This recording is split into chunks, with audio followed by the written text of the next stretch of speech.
mon fils Jonathan et de mon petit-fils Harry et Gabriel, j'aimerais exprimer ma profonde gratitude à l'État d'Israël, à la République française, à l'ensemble des rabbins et des amis de Jonathan, au peuple français et au peuple israélien, pour le soutien sans faille que vous nous avez tous prodigué. Et je vous en remercie.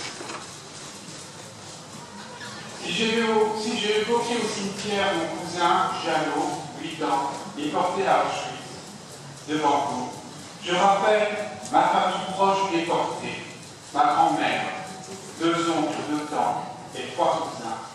C'était la génération d'avant. La génération d'après, c'est mon fils, mes 2 petits-fils, et je n'oublie pas Myriam Moussonet. Myriam, Arié et Gabriel ont des arrière-grands-parents communs.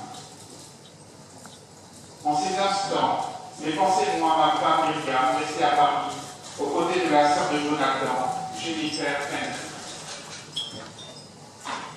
Quant à Versailles, où je préside la communauté, je dois soutenir les endeuillés. Je cite souvent Bourkia, l'épouse de Rabbi Meir. Le courage de Bourkia me paraissait hors du commun. Aujourd'hui, Eva, ma belle-fille, donne l'exemple. Elle me soutient, mais elle soutient également le monde par sa foi, sa émouna, qui force l'admiration. Jonathan, le Rav, les différents rabbins, mieux que moi, rappellent son parcours, sa personnalité. Aussi, permettez-moi d'évoquer sa bar mitzvah.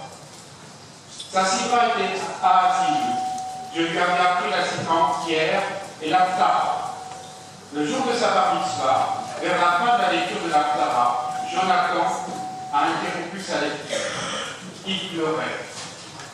Je me souviens de lui avoir demandé « Pourquoi pleures-tu » Il m'avait répondu « Parce que c'était la fin de ma bar mitzvah. » Pour lui, sa bar mitzvah s'arrêtait à la fin de la lecture de la Torah, quand souvent pour d'autres, elle ne commence que le lendemain, lors du repas de fête. Rose Laaretz, en tant que parent, on est inquiet, les tentations sont nombreuses. Aussi, me souvenant des recommandations du rabbin Guggenheim à son fils, j'avais terminé le discours, la tracha, que je tenais le jour de la bar mitzvah de Jonathan, en lui demandant 3 choses. Jonathan, je te demande 3 choses. La première de l'air neuf, la deuxième de l'air neuf, la troisième de l'air neuf. Jamais je n'avais imaginé qu'il appliquerait le Kavod Avraham avec une telle application, une telle sincérité et une telle honnêteté. Mon petit-fils Arié, nous étions avec lui il y a 5 mois à Jérusalem, à l'hôtel d'Anne. Comme tous les enfants, il était plein d'énergie. Pour dépenser cette énergie, nous l'amenions dans le jardin, en face de l'hôtel. Ma femme et moi étions plus fatigués à le voir courir, grimper, sauter, que lui, toujours plein d'énergie.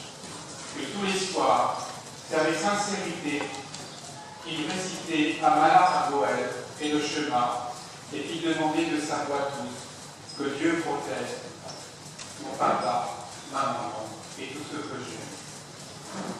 À mon petit-fils Gabriel, mon monsieur Coca, imaginez-vous que la télévision française est venue exprès de Paris pour voir qui est la famille de ce petit garçon de 3 ans, qui en réponse à son grand-père Victor, qui lui demandait « Qui est le boss ici ?»